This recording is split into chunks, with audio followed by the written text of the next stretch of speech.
Hello, কি অবস্থা সবার? আমার অবস্থা গাইস এই অবস্থা, চারপাশে শুধু অগোছালো কাপড় আর লাগেজ। আমি আমার লাস্ট ভিডিওতে আপনাদেরকে বলেছিলাম যে আমার কানাডার ব্যাকপ্যাকিং এর একটা ভিডিও আপনাদের সাথে শেয়ার করব। সো আজকে চলে এসেছি সেই ভিডিওটা শেয়ার করার জন্য, এবং এই ভিডিওতে থাকছে আমরা কানাডাতে কি কি জিনিস নিচ্ছি সেটার একটা চার্ট এবং কিছু টিপস দিব ব্যাকপ্যাকিং এর, যেটা কিনা আপনাদের কাজে লাগতে পারে। চলুন দেখে নেই আমি আমার কানাডার ব্যাকপ্যাকিং এর জন্য আমরা কি কি জিনিস নিচ্ছি। তো প্রথমেই নিচ্ছি হচ্ছে থার্মাল। এই থার্মালটি আমরা কিনেছিলাম আর্টিসান থেকে উইন্টারের সময়। সো এই থার্মালটা খুবই কাজের, যারা কিনা আমরা নভেম্বর টু জানুয়ারি ফেব্রুয়ারিতে ল্যান্ড করছি কানাডায়। সো এই থার্মালটা বেসিক্যালি বেজ লেয়ার হিসেবে ব্যবহার করা হয়। এখানে বটম এবং টপ দুইটাই আছে।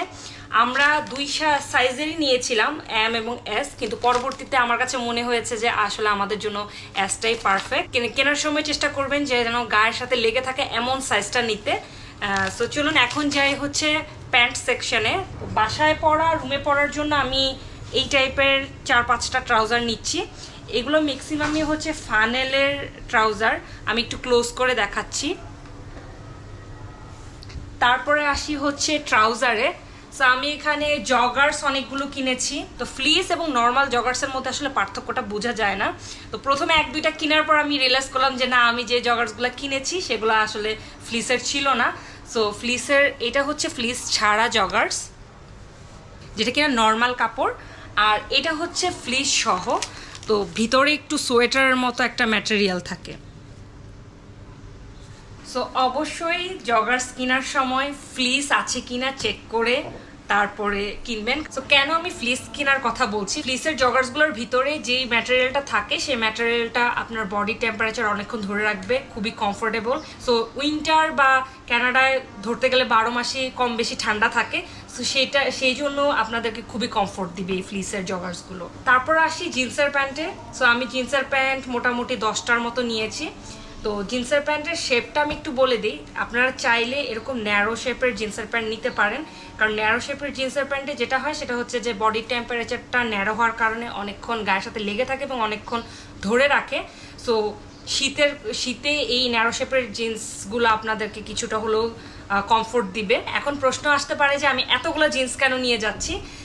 জিন্স আমরা বাংলাদেশে 1500 থেকে 3000 টাকার মধ্যেই পেয়ে যাই আর্টিসান, অ্যাস্টোরিয়ন বা বারকোড থেকে। বাট কানাডায় এটা 2 to 3 টাইমস বেশি পড়ে যায় প্রাইসটা। সো আমার কাছে মনে হয়েছে কেননা আমি বাংলাদেশ থাকতে ওখানে এত টাকা খরচ করে জিন্স কিনবো। সো আমি মোটামুটি 1.5 ইয়ারের মতো জন্য আমি জিন্সের প্যান্ট কিনে নিয়ে যাচ্ছি। ফর্মাল আমি বেশি কিছু নেই নাই, আমার আগের ফর্মাল কিছু প্যান্ট ছিল আর আমি এক্সট্রা 2টা কিনেছি। সো ফর্মাল প্যান্ট আমি নিয়েছি অ্যাজ ইউজুয়াল, ফর্মাল কাপড় যেরকম থাকে আমি ফর্মাল প্যান্ট, আর ম্যাক্সিমামই আমি ডার্ক কালার প্রেফার করি। সো আমি ডার্ক কালারের ফর্মাল প্যান্ট নিয়েছি। সো আমার মতো ইমরানেরও সেম জিনিস নিয়েছে, জিন্সও বেশি করে নিয়েছে অন্যান্য জিনিসগুলোর থেকে। ফর্মাল এবং জিন্স প্যান্ট ওর বেশি।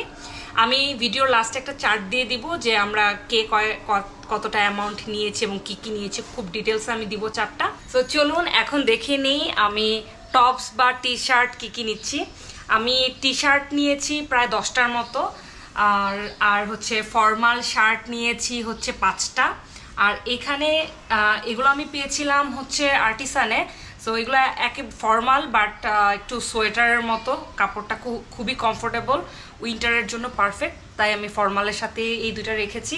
আর বাসায় পরার মতো টি শার্ট যেগুলো ছিল, আমি বাসায় পরার মতো প্রায় 8-9টা টি শার্ট আমি নিয়েছি। আপনাদের মনে রাখতে হবে যে লাগেজ এবং লাগেজের পরিমাণ এবং ওয়েট বুঝে আমাদের কাপড় চোপড় নিতে হবে। যদিও আমি একা কাপড় চোপড় নিলে হবে না, ইমরানের কাপড় চোপড় আছে, তাই আমি বেছে বেছে নিয়েছি। আর তার পাশাপাশি আমি নিচ্ছি হচ্ছে বেশ কিছু দেশি কাপড়। আমার ফ্রেন্ড সার্কেল বা রিলেটিভস যারা আছেন এখন অলরেডি ওখানে, সবাই আমাকে সাজেস্ট করেছে যে যতটুকু সম্ভব জুয়েলারি, তারপর হচ্ছে দেশি কাপড়, শাড়ি, সালোয়ার কামিজ নিয়ে আসতে। তাই আমি বেশি নিচ্ছি না, আমি প্রায় 5টার মতো শাড়ি নিচ্ছি এখানে। এগুলো আমি আর প্যাকেট খুলছি না। সো দেশি কাপড়গুলো আমার পরবর্তী ব্লগে যদি ইনশাল্লাহ যাই তখন আপনারা দেখতে পাবেন। দেশি কাপড় নিয়ে যাওয়ার বেশি করে নিয়ে যাওয়ার একটাই কারণ, সেটা হচ্ছে যে আমরা চাইলে এসব টপস, ফর্মাল শার্ট বা জিন্স আমরা কিনতে পারি, বাট দেশি কাপড় এখানে ঢাকায় বা বাংলাদেশে যতটুকু অ্যাভেলেবেল, কানাডায় অতটুকু অ্যাভেলেবেল না, বিশেষ করে সাসকাচুয়ানে অতটা অ্যাভেলেবেল না। তাই আপনারা যারাই প্ল্যান করছেন যে সামনে যাবেন, তারা আমার মতো একটু বেশি করে দেশি কাপড় চোপড় নিয়ে যেতে পারেন, সেটা আপনাদের জন্য সুবিধা হবে। সো চলুন এখন দেখি সোয়েটার এবং সুইট শার্ট আমি কি কি নিচ্ছি। আমি সোয়েটার সুইট শার্ট মিলিয়ে প্রায় 15টা আইটেমের মতো নিয়েছি। বেসিক্যালি এগুলা কোনোটাই সাসকাচুয়ানের উইন্টারের জন্য কভার করবে না, বাট আমি লেয়ারিং প্লাস হচ্ছে ইনডোরে টপ হিসাবে পরার জন্যই আমি নিয়েছি। আর এস্ট্রিয়ান থেকে আমি একটা বারবেরির শাল দেখেছি, শালও না মাফলারও না, এটাকে শালও বলা যায় না, মাফলারও বলা যায় না, স্কার্ফ বলা যেতে পারে। এটা অ্যাকচুয়ালি স্কার্ফের মতো ব্যবহার করা যাবে, একটু বড় সাইজের। আপনারা চাইলে এস্ট্রিয়ান থেকে এরকম টাইপের বারবেরি প্রিন্ট বা যে কোনো প্রিন্টের নিতে পারেন। আমার স্পেশালি এই প্রিন্টটা খুবই ভালো লাগে, আর এটা ওদের এক্সপোর্ট কোয়ালিটিরই ছিল। এবং এইটা কেনার আরেকটা কারণ হচ্ছে এই জিনিসটা একদম উলের। আমি এস্ট্রিয়ন এবং আর্টিসানে ঢুকে আসলে উলের জিনিস খুঁজছিলাম যে উল টাইপের কোনো কিছু আছে কিনা, তো তখন এটা পেয়ে যাই এবং এটা আমি কিনি। সো এই জিনিসটা আমার কাছে খুবই ভালো লেগেছে। এটা ওভারকোট বা জ্যাকেট যে কোনো কিছুর সাথেই পরা যাবে। এখানে আসি হচ্ছে জ্যাকেট আমি বেশ কয়েকটা জ্যাকেট কিনেছি, এখানে 3টা জ্যাকেটের মতো আছে। আর এই জ্যাকেটটা আমি নিয়েছিলাম আর্টিসান থেকে, এটা কলম্বিয়ার একটা জ্যাকেট। এগুলা বেসিক্যালি আমি জাস্ট লেয়ার দেওয়ার জন্য নিয়েছি। এগুলা সাসকাচুয়ানের উইন্টারে আসলেই কাজে লাগবে না, কারণ সাসকাচুয়ানের উইন্টার আমি যতটুকু জানি যে -20 -30। সো আমার ওখানে যেই আসলে মেইন জ্যাকেটটা কিনতে হবে। আমি আমার ভিডিও শুরুতে আপনাদেরকে বলেছিলাম যে একটা আইটেম লিস্ট শেয়ার করব, আর এটাই হচ্ছে সেই আইটেম লিস্ট। এই লিস্টটা জাস্ট আমি একটা রেফারেন্স হিসেবে আপনাদের সাথে শেয়ার করছি। আপনারা চাইলে আপনাদের রিকোয়ারমেন্ট অনুযায়ী কম বেশি আইটেম নিতে পারেন। সো এই ছিল আমার শপিংয়ের লিস্ট একটা। আর এখন আসি টিপসে। আমি ভিডিও শুরুতেই বলেছিলাম টিপস দিব। সো আমি একটা টিপস দিব যেটা কিনা আপনাদের কাজে লাগতে পারে। এই ব্যাগটা বেসিক্যালি ভ্যাকুয়াম ব্যাগ বলে, আপনারা অনেকেই জানবেন। তো এই ব্যাগটার অ্যাডভান্টেজ হচ্ছে যে ব্যাগটা আসে হচ্ছে এরকম। আমি দারাজ থেকে নিয়েছিলাম, দারাজ থেকে চায়না থেকে আনিয়ে নিয়েছিলাম। তো আমার 12টা ব্যাগ পড়েছিল 2,500 থেকে 3,000 টাকার মতো। অ্যাকচুয়ালি আমি বেশ কিছুদিন আগে আনিয়েছিলাম, তো আমার অ্যামাউন্টটা ঠিক মনে নাই। তো ব্যাগটা আসলে বেসিক্যালি এরকমভাবে আসে, এখানে জামা কাপড় পরিয়ে এইটার সাথে একটা থাকে বাতাসটা বের করে ফেলার জন্য।